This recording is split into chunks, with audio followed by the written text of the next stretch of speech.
Bueno, pues en este proyecto de ley, Vox y el Partido Popular hemos conseguido llegar a un acuerdo, como también conseguimos llegar a un acuerdo con la Ley Ómnibus, después de una negociación extensa, profunda, y es ejemplo de lo que puede y debe ocurrir si se trabaja con seriedad, con rigor, con paciencia, y así se plasma pues, lo que es la capacidad de negociación, de acuerdo, de gobierno, buscando la eficacia, la eficiencia de los servicios públicos, de la acción de gobierno, etcétera. En un ámbito como el de emergencias, además, que muchas veces no ha demostrado esa deseable eficiencia en materia de inclemencias invernales, de incendios o en el COVID, que el consejero López aquí presente, lo cual le honra, pues ha calificado como muy exitosas, cosa que es bastante optimista, la verdad, y muchos madrileños, desde luego, no comparten. El Gobierno presentó un proyecto de ley que era manifiestamente mejorable y personalmente me dirigí a suplir esas carencias. Habían presentado una memoria bastante incompleta, la verdad, en cuanto a lo que debe ser una verdadera ley de emergencias. La desarrollaron un poco más para el proyecto. Seguía siendo como una memoria de ley de emergencias, pero poco desarrollado. No del todo bien hecho, digamos, por decirlo en términos pues positivos, en la que se incorporaba incluso cierta propaganda bastante impropia de textos legales. Decía la exposición de motivos, luego bastante enmendada por nuestro grupo y enmiendas aceptadas, pero decía la propia exposición de motivos: la Comunidad de Madrid cuenta con un sistema de protección civil adecuado para dar respuesta a las emergencias, en cuyo caso tampoco se sabía por qué había que hacer esa ley. Y ya digo que esto, la verdad, es que no responde a la realidad de la praxis. Diciendo, por supuesto, todo esto sin ninguna crítica hacia el consejero, cuya presencia aquí le honra. Bien, pues el proyecto prácticamente se reducía a la redacción, a la creación de un ente público, la Agencia de Seguridad de Emergencias, que hasta ahora no era más que el nombre pues, de un cargo, de una viceconsejería, de un viceconsejero que existía pues, en la web, en la publicidad del Gobierno, pero que no tenía un sustento legal verdadero, no existía como tal, existía ese vacío legal porque no existía su regulación, su reglamentación, su desarrollo en la ley, cosa que esta ley se destinaba a hacer, pero casi de forma única. Y está claro que la política de seguridad y emergencias tiene que ser bastante más que eso, bastante más que un órgano y su estructura, bastante más que un nombre o un ente público, que además, como digo, pues era un tanto fantasmagórico porque no tenía existencia legal. Tiene que ser más que eso, más que crear ese ente y sentar en él altos cargos o puestos de libre designación, que además pues, pueden ser un montón.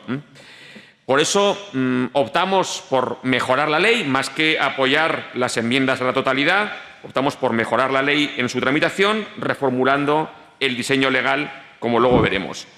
También con una advertencia, la verdad, en cuanto a esto, y es que las leyes son necesarias, pero no son suficientes, desde luego. Es decir, las leyes, como presupuesto necesario, tienen que existir y estar bien hechas, pero no tienen un efecto mágico, taumatúrgico, que solucione los problemas si la acción, la gestión política no es la correcta, si es deficiente, si es lenta o si es inexistente. En cuanto a lo que hemos dicho muchas veces, se ha dicho también ahora por el anterior portavoz, la cuestión es que la ley está finalmente mejorada y eso no lo reconocía el anterior portavoz, pero claro, si la acción política pues no tiene en cuenta la debida dotación de personal, de material, la formación, la integración, el correcto dimensionamiento del personal, su activación, pues entonces, claro, falla la eficiencia, la eficacia en la actuación del sistema de emergencias, como ha ocurrido, digo, en muy diversos casos que hemos tenido que padecer de forma excepcional, sí, pero claro, es que esas son las emergencias. Pasar a la realidad riesgos, amenazas que pasan a existir y, por tanto, para eso debe existir ese sistema de respuesta. Ese dimensionamiento, esa activación no ha existido en casos, también se ha mencionado, y lo he mencionado en este pleno muchas veces, el de los fijos discontinuos, de Infoma, por ejemplo, que fue un ejemplo clarísimo de esta no debida dimensionamiento, activación. También, por supuesto, tiene que existir no solo esa dotación, formación, integración, dimensionamiento, sino también el respeto de los derechos de los trabajadores, de su seguridad, de su salud laboral, cosa que conseguimos introducir, por ejemplo, en muy diversos aspectos, también en la Ley Ómnibus, antes de este texto, por ejemplo, la segunda actividad, en cuanto a los forestales, los bomberos,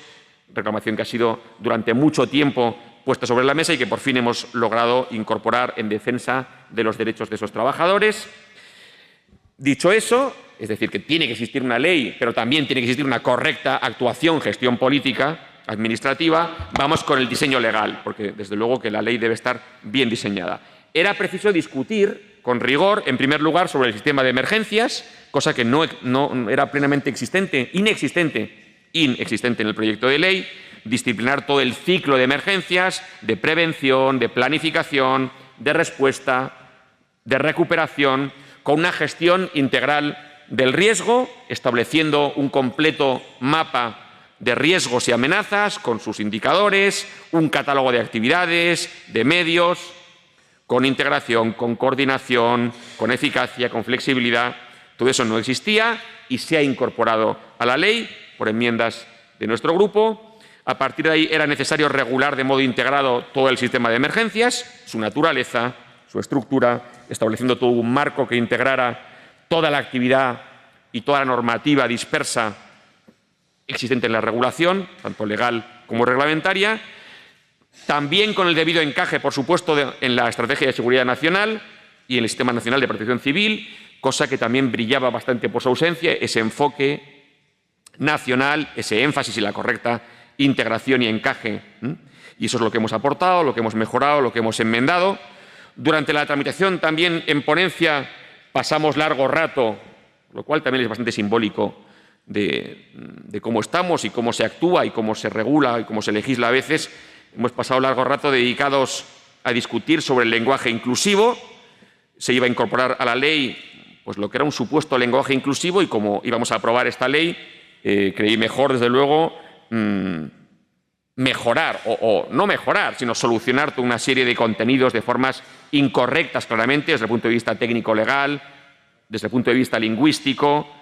pues introducir barras en una ley, el director, directora, barra A, el presidente, barra A, pues el presidenta no se puede decir, al margen de que son contenidos impropios de una ley, o lingüísticos, porque luego no se desdoblaba, aunque sea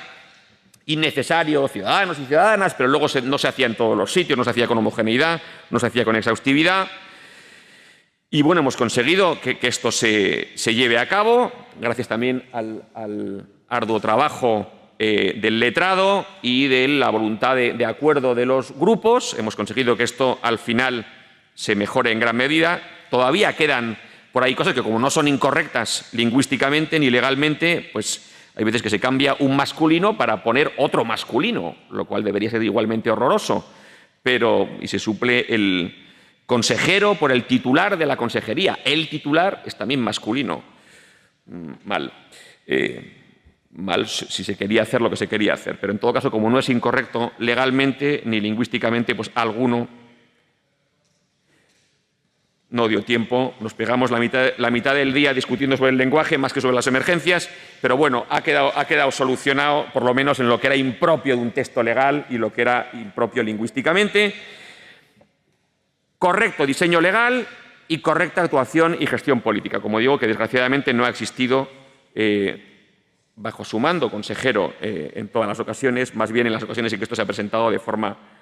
emergente en las emergencias. Con eso conseguiremos eficacia, eficiencia en la planificación, en la respuesta operativa, y habrá que procurarla en esa gestión política, en la adecuada gestión del personal, en la adecuación progresiva en la disponibilidad, en la activación de medios y mecanismos, como la activación de Platercam, en tiempo y en el grado ajustado a las necesidades, que tampoco ha existido. Eso es lo que depende de la gestión política. En todo caso, al margen de esa gestión política, siempre está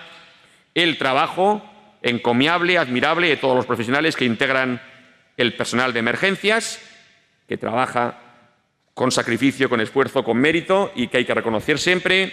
a los bomberos, a los forestales, agentes y brigadistas, a los voluntarios de protección civil, a la Guardia Civil, a la Policía Nacional, a las policías locales,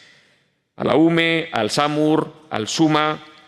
Gracias por todo lo que hacen, por todo lo que han hecho y seguirán haciendo, y esperamos que tengan un mejor instrumento legal y una mejor gestión política en lo sucesivo para poder hacer frente a todas estas emergencias. Muchas gracias.